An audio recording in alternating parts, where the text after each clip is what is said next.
Hey everybody, Drew McClellan here with another episode of Build a Better Agency. This is episode 105 and it is one of my solo casts. So if you are a regular listener, you know that what that means is I don't have a guest with me today. It's just you and me talking about something that I've been chatting with a lot of agency owners about, and I want to make sure that we talk about it too. So I don't know if you know it or not. And again, if you are a regular listener, you may have picked up on the clues of this. But when I started in the business 30 years ago, I actually started on the creative side. I was a copywriter. And so back in the day, a copywriter was paired up with an art director, and it was our responsibility to create concepts, sell those concepts, and then execute against those concepts for our clients' advertising needs. And the lion's share of the work an agency did back then was indeed advertising. But the reality is today that that's not the case anymore. And in fact, less than 10% of small to mid-sized agencies survive on creative. For most of us, unless you are a big box agency in a big market and you do a lot of consumer packaged goods kind of clients, for most of us, if you look at the revenue you bring into the agency based on the deliverables, advertising, traditional advertising creative is a pretty small part of that mix. For some of you, it may not exist at all, but for most of you, it's a pretty small percentage of the revenue that your agency generates. The truth of the matter is today, creative is not king anymore. For most of us, today, strategy is king. Content is king. Lead gen is king. Being able to say to our client, if you give us $1, we will be able to measure and monitor the results of that, and we're going to be able to show you leads and sales that exceed the spend. We are going to be able to prove to you a positive ROI. And if we can't do that, oftentimes our clients get fired and we get fired. So for many agencies, the need for big creative campaigns and big traditional advertising is really pretty minuscule or non-existent. One of the outcomes of that is for many agencies, the staff that we have sitting around the table today may or may not be perfectly aligned with the outcomes that we're being asked to produce. For many of you, especially if you have great longevity in your staff, if you look around the table, you may have some people at the table that are not in as much demand as they used to be. Most agencies that we work with today, if they came out of the traditional path, they didn't start as a digital shop, or they're not a media buying agency or a PR shop. But if most of you that started as a traditional ad agency, even though you're probably not that today, but if you have a lot of senior people that have been with you for a while, I'm going to bet that you are overstaffed in the art department.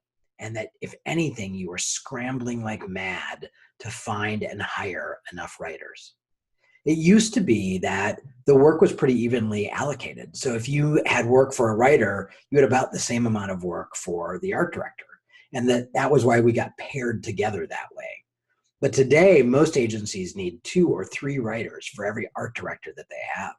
So if you are carrying some senior staff from 10 or 15 or 20 years ago, it may very well be that you've got too many art directors around the table. The other position that is not in the same kind of demand anymore is the traditional creative director.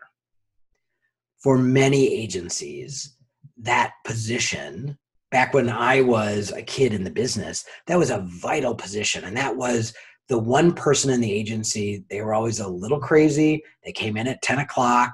They always wore black. And they were a little wacky, but they came up with the big, brilliant ideas. And that was really all they were tasked with doing, was to come up with these big, bold ideas that we would execute. In today's agency, there's not anywhere near that kind of demand for that kind of creative anymore. In fact, it may be something you need every once in a while, but for most agencies, it is not an everyday need anymore. In fact, when I think about all of the creative directors or all the creative director positions that have been vacated through agencies that we work with, so the 250 or so agencies that we see every year, if an agency had lost an art director, a creative director, or they wanted to hire that position because they were growing, they did one of 2 things.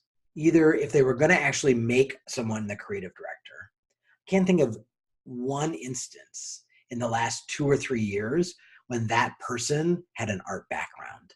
If agencies are adding creative directors, they're writers by background. And the reason for that is because so much of the creative product today is tied to content. So much of the creative product goes from strategy to insight to content/creative and then to execution. And so little of it is art driven or visually driven.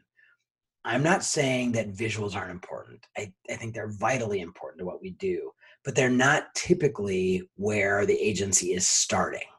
It tends to be down the road further. And so every agency that has hired a creative director that I have observed has hired a writer.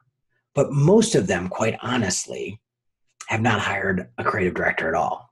And by the way, if they did hire a writer/creative director, that creative director is serving in a very different function in the agency than back in the good old days.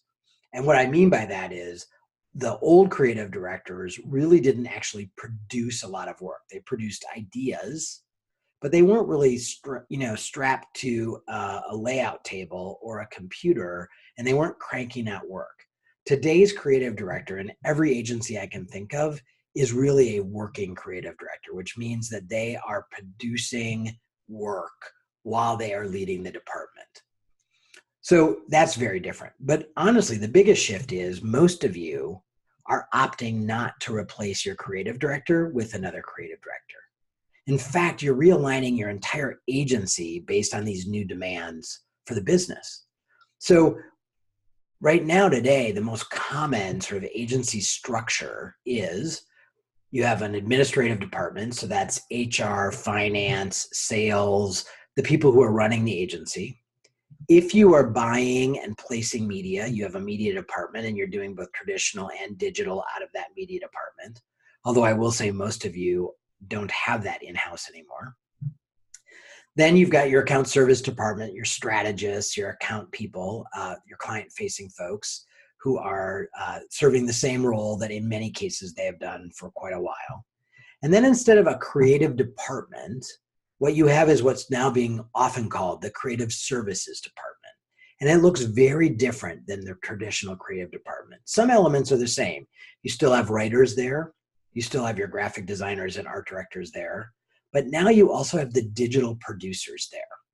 So whether you're doing web dev or some, digital assets for your clients where you're turning things into infographics, that might come out of a more digital focused art director than a traditional art director. But those three disciplines are living under the same umbrella. And rather than being led by a single creative director, in many cases what's happening is the agency is identifying sort of a super senior, really good writer, art director, and digital producer.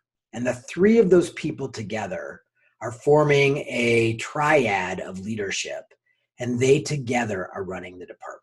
And they are working very hard to weave those disciplines together to make sure that the outputs for the agency are meeting the client's needs, are delivering on the strategy and all of that. But they understand that it's very difficult for those disciplines to live in a vacuum anymore, that almost everything we do, those three things are woven together, and you need to have a department that is able to do that. And so rather than hoping that one person has an equal acumen over all of it, they are charging three people with running the department together. They're each typically supervising the people who have their same core skill set. So whoever your senior writer is overseeing all of the other writers. And by the way, they're typically overseeing not only your staff writers, but any 1099s or contract writers you're working with. And the same thing for the art folks and the digital folks. So it's a very different model. And it's a model that acknowledges that the kind of work we're doing is very different. Now, some of you are thinking, that's great, Drew, but we need a powerhouse creative director for new business. I'm going to challenge that a little bit. So first of all, if you really do need killer creative to go into a new business pitch, what a lot of agencies are doing is they're hiring a freelance creative director to help them come up with the concepts, and then their team is executing on those concepts, sometimes with that hired gun's help and sometimes not. Or in other cases, what they're doing, and in most cases, what they're doing is most of you are going into new business pitches without creative, unless they ask for spec creative. Many of you are leading with strategy, with outcomes, with metrics and measurement. That's one of the biggest changes in our business. In the good old days, if you will, we led our new business pitches with creative. We would paper the walls with creative concepts. Today, the clients aren't asking for that as much, and they don't even want it. They want to know that we can deliver results. And so we're having very different new business conversations than we used to. Again, I'm being generalist. So for some of you, this may not be the case. If you are more of a traditional agency still, you may have to go in with a lot of spec creative and really wow them with both the steak and the sizzle. But for many agencies, that is no longer the case, that we are going in leading with strategy, and having a creative director inside the shop is less and less critical to us winning new business. The reason I'm talking to you about all of this is because I think it's difficult sometimes when you are knee deep in the trees to step back and see the forest, to see that the business that you've grown up in with all of the traditional roles that you're used to is no longer the business that you're in. And I think it takes some time for us to absorb the idea that it's easy when you add a whole new discipline. You know, when I started in the business, there was no digital department because we didn't do digital back then. It didn't exist. So it's easy for all of us to see, oh, I see how we need to add that into our agency's offerings. But when it comes to the core products that we're used to delivering, strategy and creative, the fact that those are changing is challenging for us to wrap our heads around.